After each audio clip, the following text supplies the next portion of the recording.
El estudio de los derechos humanos en el ordenamiento jurídico mexicano actual exige superar la noción de que estas prerrogativas son simples declaraciones de buenas intenciones.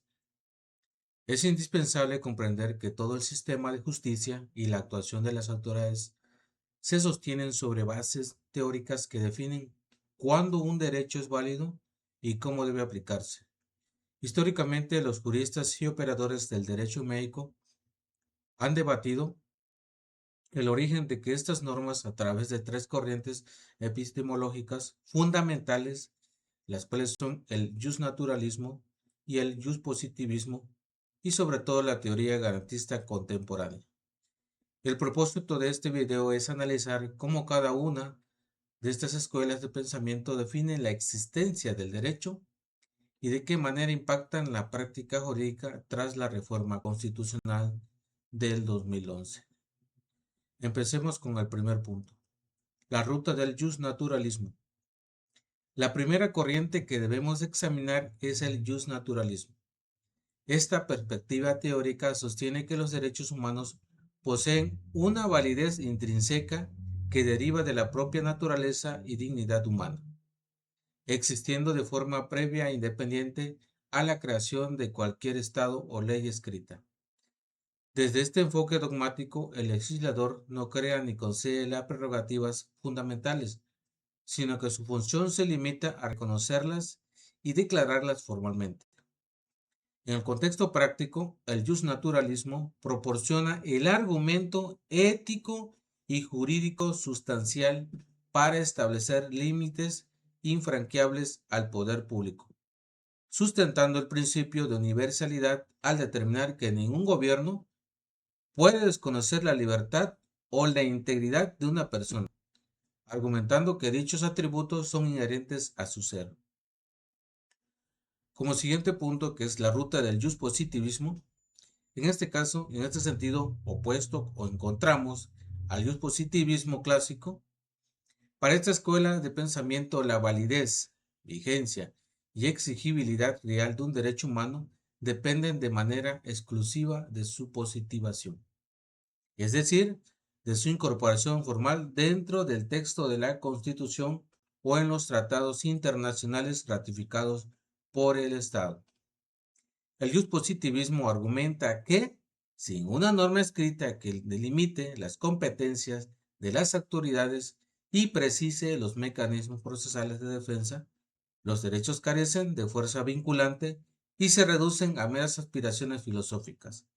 Esta corriente dota el sistema jurídico de certezas y seguridad, permitiendo a los litigantes y juzgadores saber con exactitud cuáles son las vías adjetivas y los plazos legales para reclamar una violación ante los tribunales. Ahora bien, tenemos la teoría garantista contemporánea.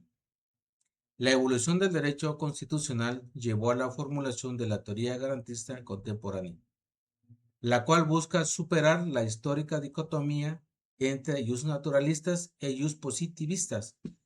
Esta corriente introduce una distinción metodológica crucial. Una ley puede tener validez formal por haber sido creada mediante el procedimiento legislativo correcto, pero carecerá de validez material si su contenido contradice los derechos fundamentales establecidos en la norma suprema. El garantismo conceptualiza a los derechos humanos como límites sustanciales y deberes de humanidad que vinculan y restringen el margen de decisión de todos los poderes públicos. Bajo este modelo, el diseño institucional del Estado debe volcar y asegurar las garantías de protección de manera efectiva, subordinando la política a los derechos del más débil. Ahora bien, hablemos del impacto de la reforma del 2011 en México. En el ordenamiento mexicano contemporáneo, estas tres corrientes epistemológicas convergieron de manera definitiva a partir de la histórica reforma constitucional de junio de 2011. El texto modificado del artículo 1 de nuestra Carta Magna transformó el paradigma tradicional al establecer un bloque de constitucionalidad, integrando en un mismo rango jerárquico a los derechos humanos de origen constitucional y a los de origen convencional. Esta modificación superó el positivismo rígido al obligar a todas las autoridades a realizar un control de convencionalidad y aplicar el principio pro persona en la práctica jurisprudencial. Esto significa que cuando existe un conflicto normativo o una colisión de derechos, el juzgador debe preferir la interpretación que otorgue la protección más amplia a la persona humana, sin importar si la fuente del derecho es nacional o internacional. Ahora bien, a manera de conclusión, es fundamental que como futuros profesionales del derecho reconozcan que el justnaturalismo, el positivismo y el garantismo no son simples abstracciones teóricas para memorizar. Estas corrientes constituyen las herramientas metodológicas y argumentativas que utilizaron diariamente para sustentar sus promociones, interponer juicios de amparo y defender la regularidad constitucional. Comprender sus rutas de validez le permitirá identificar cuando un acto de autoridad o una ley secundaria incurre en una invalidez material por vulnerar la dignidad humana.